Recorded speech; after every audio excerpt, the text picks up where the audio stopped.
हे बघा, ही साडीची लेस आहे आणि जेव्हा आपण साडीला लेस लावतो त्यावेळेस आपण एक चूक करतो, त्याने साडीची फिनिशिंग खराब होते.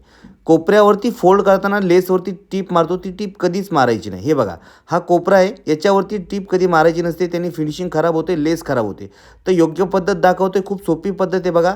सगळ्यात आधी आपल्याला काय करायचं आहे, आपल्याला टीप मारताना वरून न मारता एक साईडनी आपल्याला शिलाई मारून घ्यायची. हे बघा, आपल्याला काय करायचं, लेसला एका साईडनी शिलाई मारून घ्यायची आणि लेस आपल्याला अशी फोल्ड करायची. किती रुंद लेस असेल तरी परफेक्टली लावता येते फिनिशिंगमध्ये.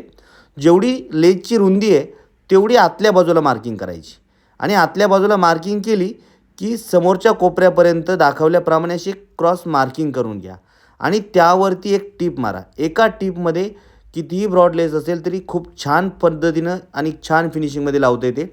पण ह्या कोपऱ्यावरती वरच्या बाजूला कधीच शिलाई मारायची नसते, त्याने लेसची फिनिशिंग खराब होते.